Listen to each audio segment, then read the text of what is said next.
স্বাগতম সবাইকে আবারও এই নতুন ভিডিওতে। আশা করি সবাই ভালো আছেন।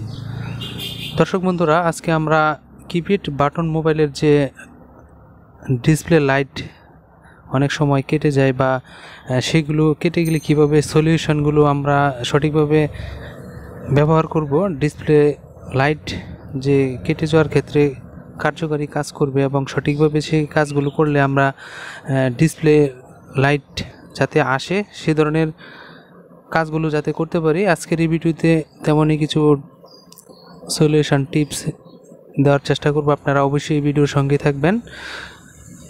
আর যারা চ্যানেলটি এখনও সাবস্ক্রাইব করেনি তারা অবশ্যই সাবস্ক্রাইব করে নেবেন এবং পাশে থাকা বেল আইকনটি অবশ্যই অন করে নেবেন প্রত্যেকটি ভিডিও পেতে।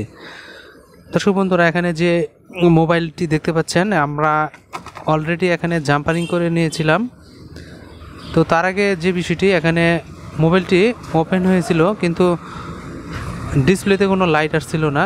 তার কারণ আমরা অনেকেই জানি যে অনেক সময় ডিসপ্লে ভিতরে যে আমরা যে বিভিন্ন প্রোগ্রাম সেগুলো লেখা শো করে, সেগুলো আমরা অনেক সময় পিছনে লাইট দিয়ে কিন্তু দেখতে পাই।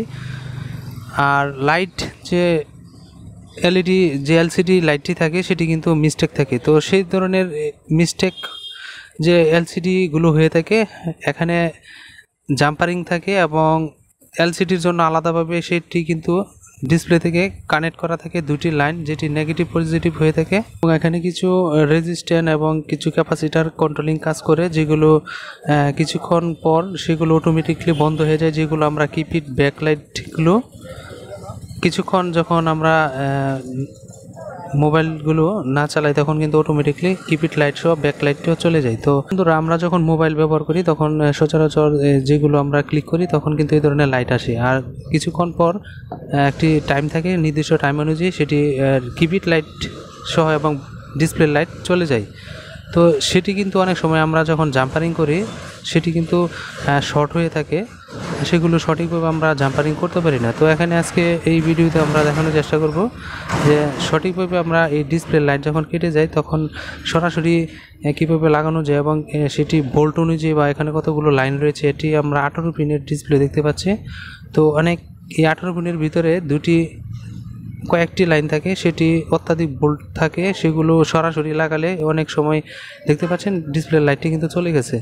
তো সেটি অনেক সময় আমরা যখন নেগেটিভ এবং পজিটিভ লাইন লাগাই তখন কিন্তু সেটি অটোমেটিক জ্বলে থাকে। তো সেগুলো আমরা কীভাবে রিপেয়ার করব, আর সরাসরি যখন এলসিডির লাইটটি কেটে যায় সেটিও কীভাবে লাগানোর তো এলসিডি যখন কেটে যায় সেটি আমরা কীভাবে লাগাবো সেটি আজকে এই ভিডিওতে দেখানোর চেষ্টা করব, আপনারা দেখার চেষ্টা করবেন। তো এখানে আমরা দেখতে পাচ্ছেন অলরেডি একটি পজিটিভ লাইন রয়েছে। এখানে আমরা আগেই সেটি সলিউশন বের করেছি। এখানে ডিসপ্লে দুটি লাইন থাকে, এই দুটি লাইনের মধ্যে একটি যে নেগেটিভ লাইনটি সেটি কিন্তু মিস্টেক, আমরা মিটার দ্বারা সেটি খুঁজে বের করেছিলাম। আর এখানে পজিটিভ লাইনটি ঠিক রয়েছে, যার কারণে এখানে একটি লাইট ডিসপ্লের ভিতর থেকে আমরা দুটি লাইন সরাসরি আমরা দেখানোর চেষ্টা করি।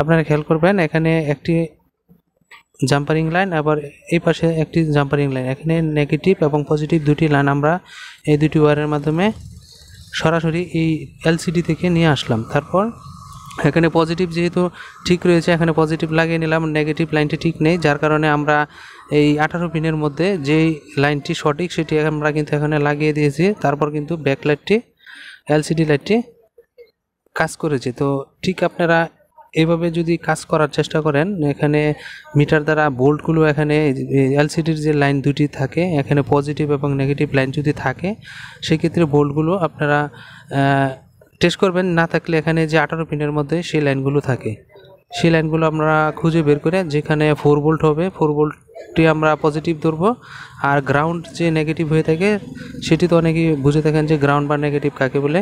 যাই হোক, আমরা 4 ভোল্ট খুঁজে বের করে জাম্পারিং করে দেব সরাসরি এলসিডির পজিটিভ লাইনে। সেটি আমরা মিটার দিয়ে আগে পরীক্ষা করে নিব। তো অলরেডি লাইনটি আমরা কাজ করে নিয়েছি, যার কারণে সব কিছু দেখানো সম্ভব হচ্ছে না, আমরা জাস্ট শর্টকাট দেখানোর চেষ্টা করতেছি।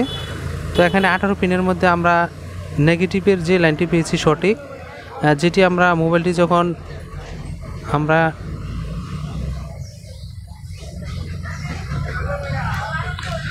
দেখতে পাচ্ছেন আমরা যখন বাটনে ক্লিক করলাম তখন কিন্তু এলসিডির লাইনটি আসলো, তো আবার চলেও গেল, দেখতে পাচ্ছেন। যাই হোক, সেটি এভাবে যাতে করে চলে যায় সেটি আমরা নেগেটিভ লাইনটি, অনেক সময় এই ধরনের প্রবলেম হয়ে থাকে, তো নেগেটিভ লাইনটি কাজ করে থাকে কিছুক্ষণের জন্য।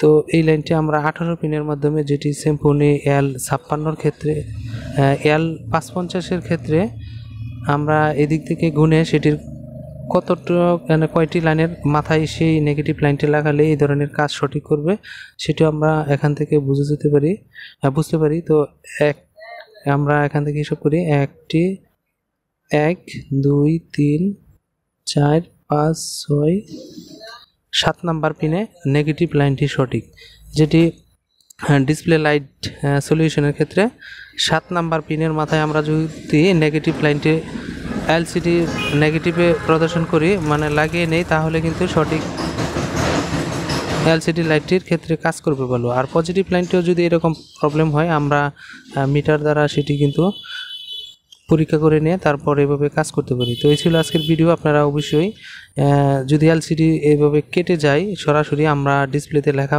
দেখতে পাই, যে লেখাগুলো আমরা অন্য একটি টর্চ লাইট বা যে কোনো আলোর পিছনে ফেলে আমরা যদি দেখি যে ডিসপ্লেতে লেখা আসে কিন্তু এলসিডি জ্বলতেছে না, এলসিডি কাটা, তাহলে আমরা সঠিকভাবে মিটার দ্বারা মেপে এভাবে যে কোনো পিনের ক্ষেত্রে, এটি 18 পিনের ডিসপ্লে, অন্য ডিসপ্লে 13 পিনের হতে পারে, 14 পিন, 20 পিন, 24, যাই হোক, আমরা সঠিকভাবে কিন্তু মিটার দ্বারা টেস্ট করে নেগেটিভ পজিটিভ লাইনগুলো বুঝে তারপর কাজ করতে পারি। তো আশা করি এই ভিডিও থেকে আপনারা কিছু হলেও বুঝতে পারছেন।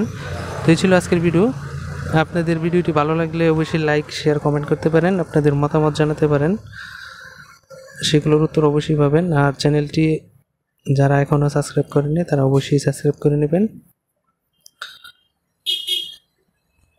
পরবর্তী আপডেট ভিডিওর জন্য সবাই অপেক্ষা করবেন। ধন্যবাদ সবাইকে। খুদা হাফেজ। কইলাম না বেশি।